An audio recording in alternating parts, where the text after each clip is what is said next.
two commitments.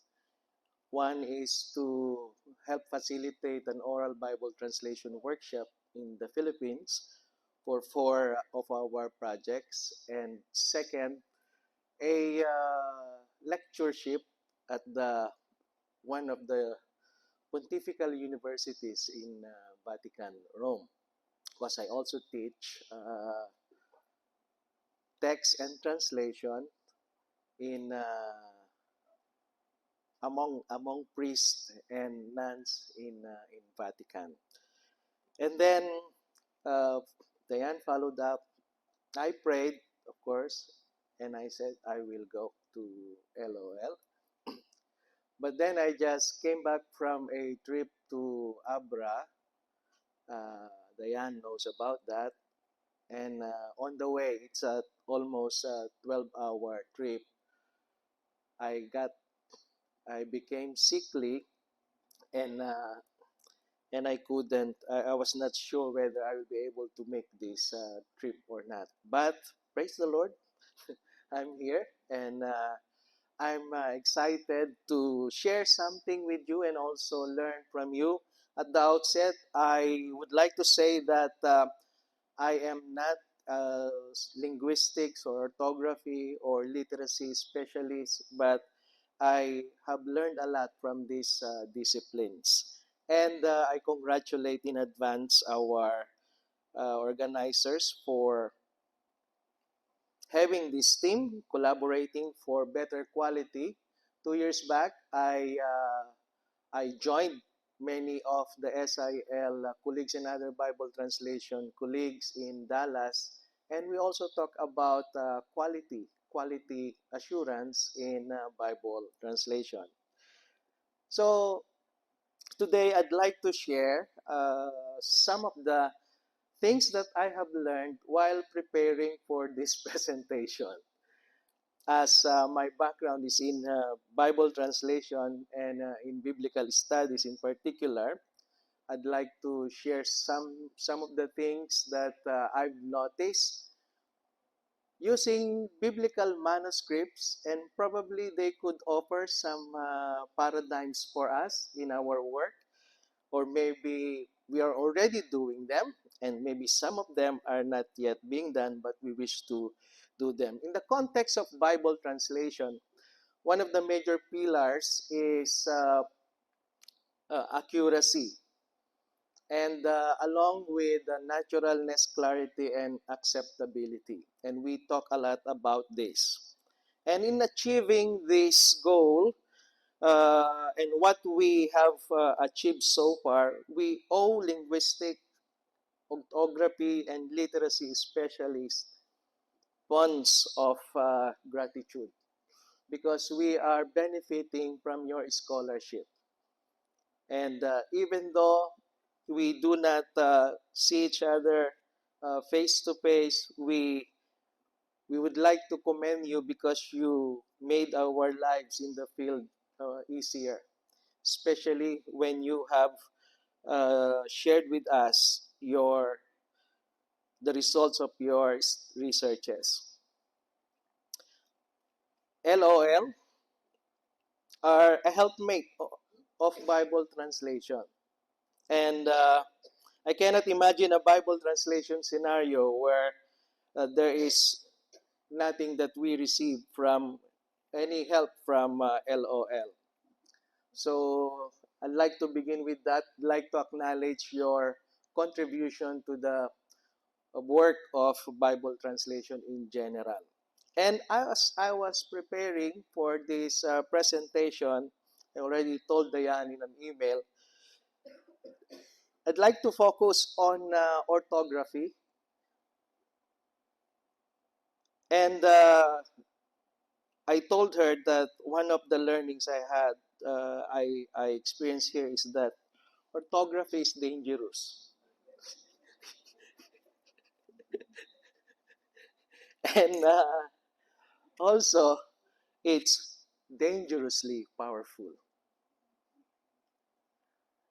In the context of manuscript studies and textual criticism, orthographic matters are almost are Orthography of the New Testament source language are often relegated as insignificant for purposes of producing an editorial text, Greek text, printed Greek text for the purpose of exegesis and translation. However, I found out that in the context of Bible translation, orthographic matters are almost as equally important as the textual-based component for particular receptor language translation project, especially when they affect meaning production. As such, I'd like to focus on the discipline of orthography as applied on the source language or the Greek New Testament and how it has and continues to influence the transmission of the sacred text from our Christian forebears. And as I've said, there will be paradigms that I'd like to offer with you. And let me begin with the first one. Orthography is not only dangerous, but orthography also as a dictator in a positive sense. This is one of the teams I currently checking. It's southern part of Luzon. It's a Bicol Miraya New Testament project. Bicol, the big Bicol or the Naga Bicol has its own orthography, but Bicol Miraya is still working on their orthography. And one time while we were checking, we came across with this sentence, and the back translation is at the bottom. But particularly, I'd like you to look at the green item, nagsala, or nagsala, nagsala or nagsala. And it's literally translated as was sitting by the well. Jesus sitting at the Jacob's well in John 4:6. So I thought that was not a big issue, really. But then we came to a passage, having given this to our reviewers, nakasala. And if you will read it that way, it could be Jesus was sitting. But one of our reviewers said it could be read another way, and it could mean when Jesus was getting married. And then another reviewer said, well, if you will put a glottal stop there, it's not just sitting, but sinning. And so we have here kasalan, and depending on how you pronounce that, you will end up with a particular meaning direction. Could become wedding or getting married, or negatively, it could mean sin. So the team decided that they will put a marker in such a way, because at first they didn't want to put any diacritics or marks in their translation, because they thought they perceive it as taking attention or calling attention to their language. But they decided later on to put a sign there. So kasalan would be sin, and kasalan would be wedding. In the same manner, nakasala would be sinning, and without the diacritic, it's sitting.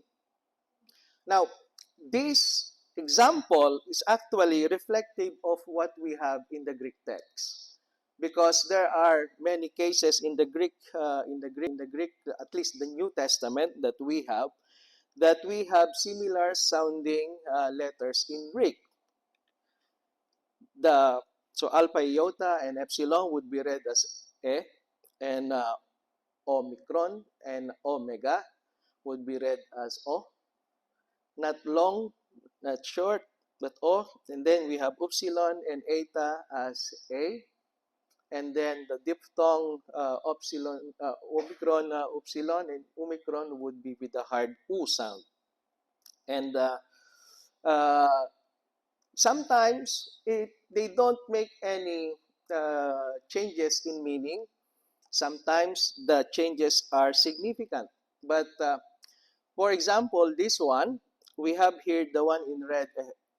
You could read that with the Erasmian pronunciation as a comment.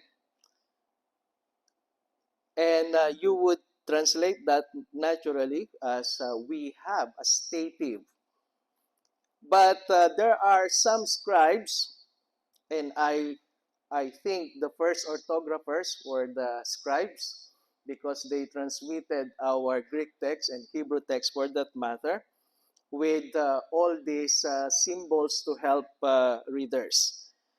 Some scribes wrote a comment. Others wrote a, if you, with Erasmian pronunciation, a homen.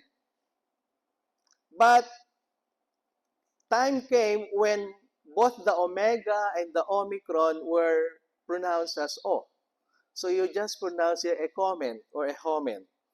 But in terms of their form, they will have different meaning. One would be stative, one would be hortatorical. We have peace with God. The other one would be, let us have peace with God. And that's quite interesting exegetically because you will need to ask whether we already have peace with God when we become followers of Christ, or are we still having the peace of God even though we have already received Christ? In this example, contributions for orthography helpfully dictates the direction. That's why I call it dictator positively. Uh, they dictates the direction of meaning, whether production or reproduction, which could have otherwise been opportunities for misconstruals. Sometimes, however, the written form of the concept differs from its usual expected form. And my second musing is that orthography is a creator. And I'd like to call your attention to 1 Corinthians 2:4. And what you see there as a background is one of the earliest printed Greek texts we have. But if you will look at English translations, New Revised Standard Version, the one marked with yellow, my speech and my proclamation were made not with persuasive words of wisdom. Others would have skillful words of human wisdom.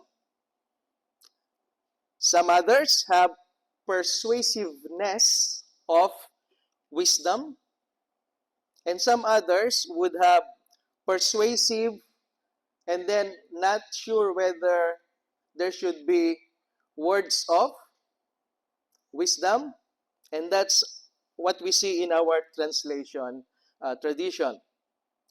Would be good to visit the manuscript tradition, and this is Codex Sinaiticus from the mid-4th century, particularly that portion. And as you can see, it's another script. It's a majuscule script, all capital letters, and with some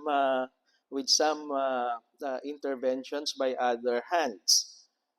If you will look at that last two lines, Uk en Pithois, Sophias, Logos, al en, and then the sentence continues to the next page.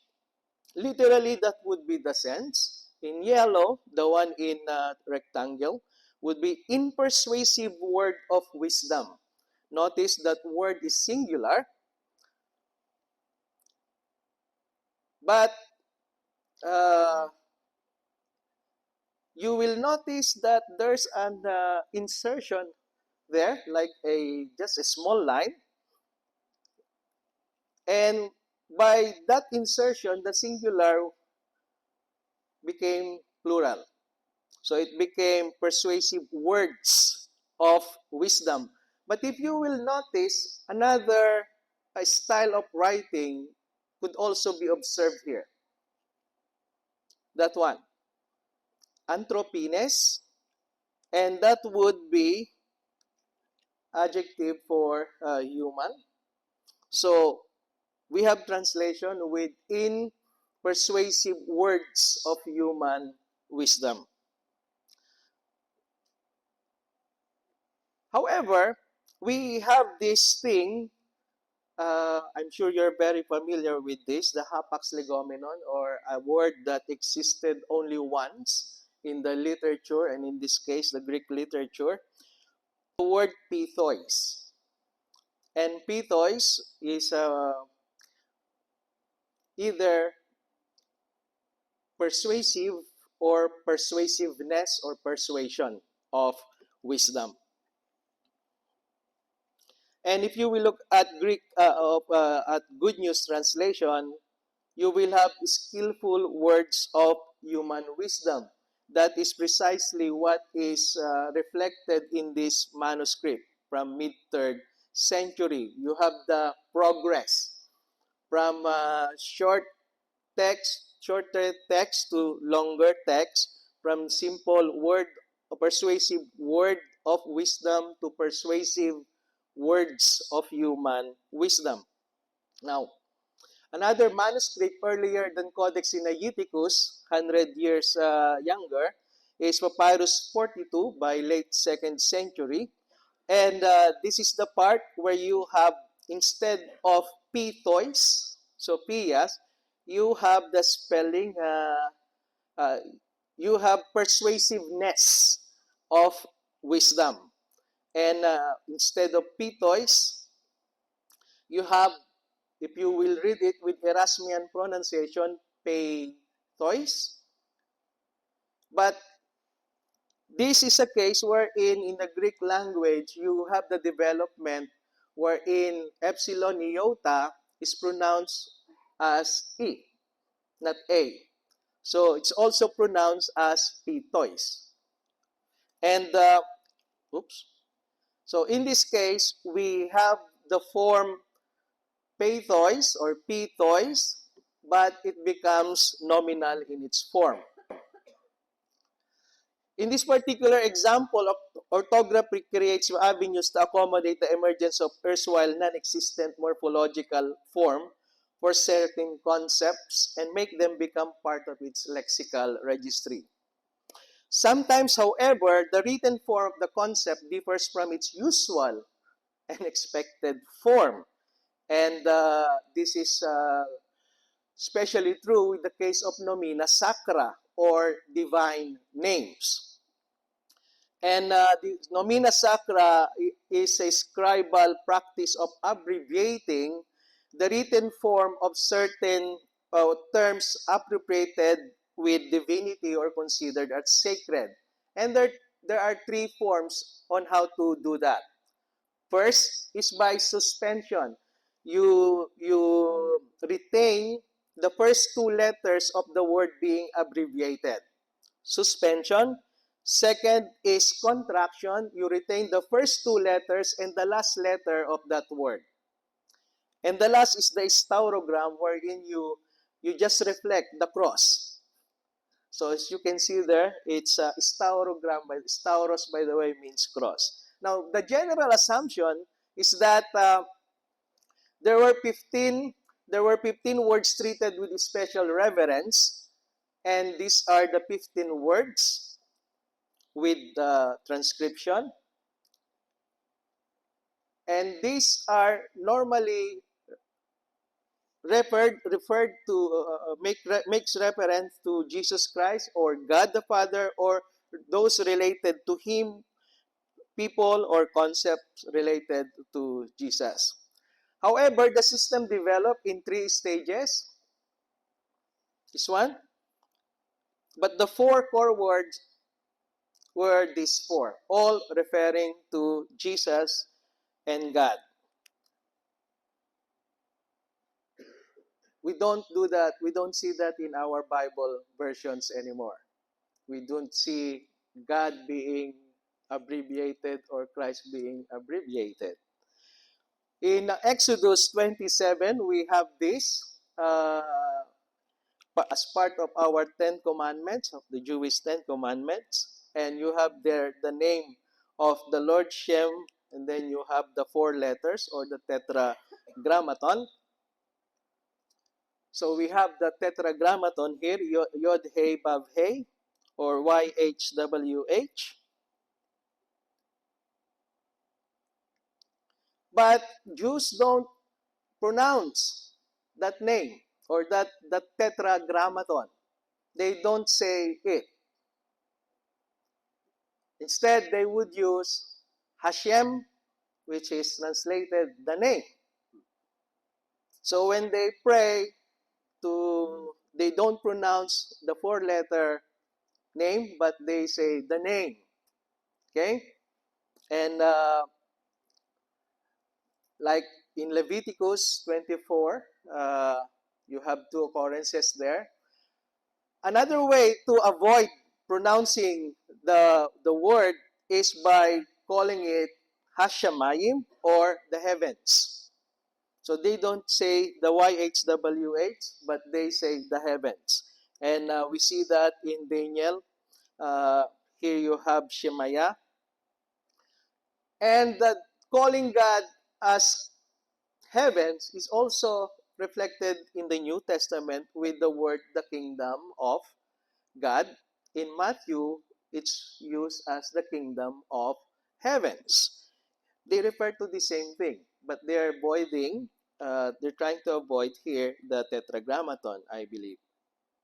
So you have the name and the heavens, but one way, the most prominent way to avoid pronouncing that is by calling these 4 letters with another word, Adonai.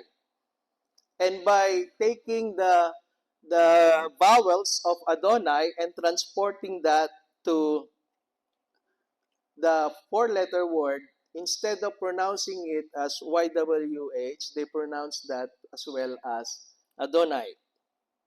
And so, they call this, although the written form is YHWH, they pronounce Adonai, not YHWH.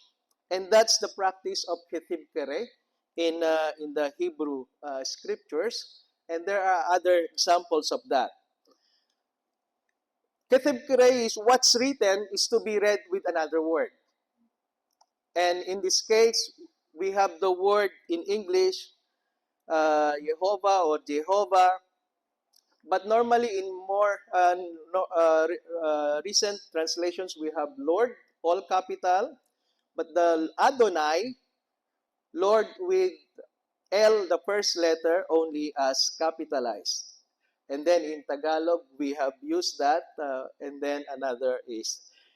And then one time, I was given a project in Vietnam, and one of my discoveries there is that in their Vietnamese Bible, Jesus Christ is reflected as Jesus Christ in the Bible. But they don't pronounce it as Jesus Christ.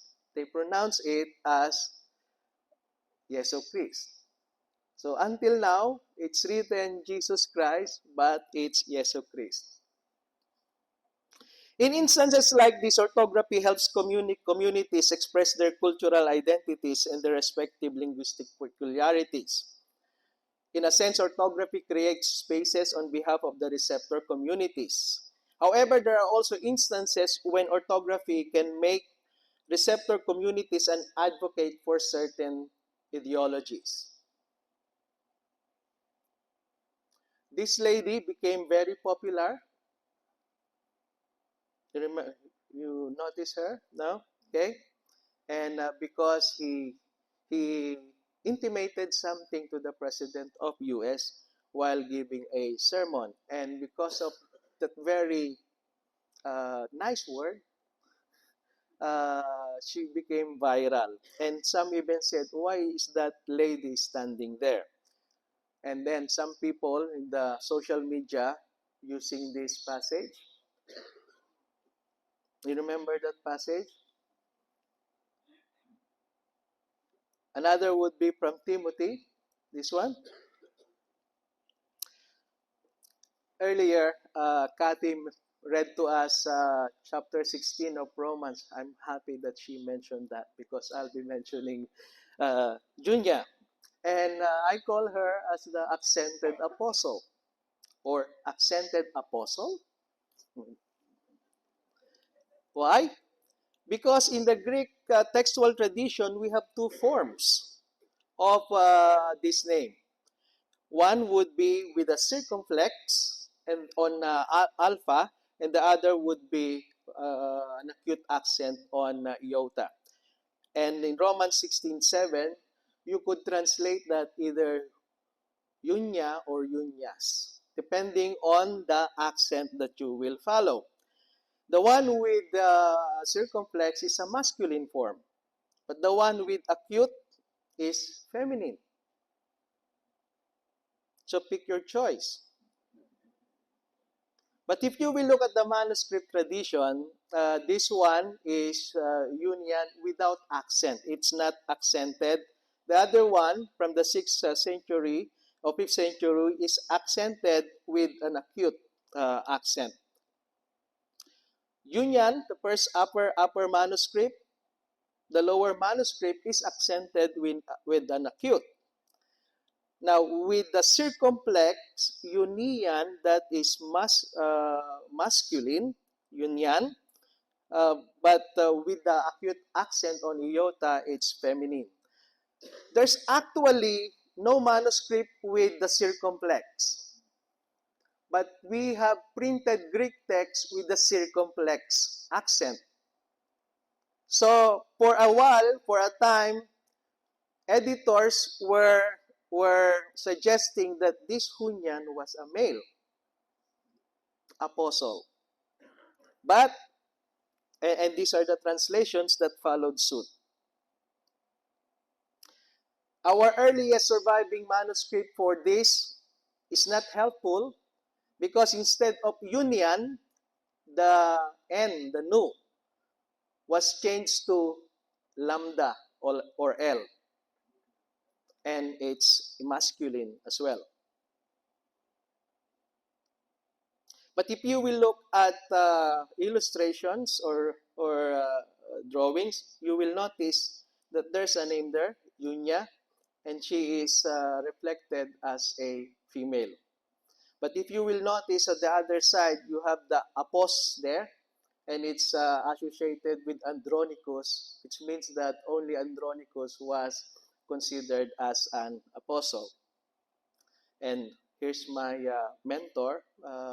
I will not, you have the PowerPoint anyway. And then Priscilla also was mentioned earlier, but in Acts, this was the case. Priscilla was mentioned first before Aquila, and it has to do with Apollos. But in 1 Corinthians 16:19, you have this case, Priskasun. Priskasun is against Priskasun.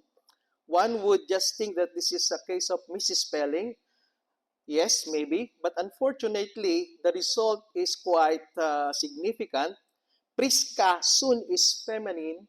Priskasun is masculine.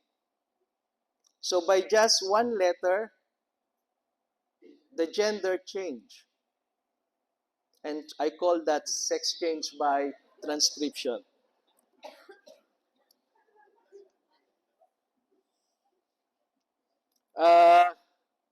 I have other slides, but let me finish with this.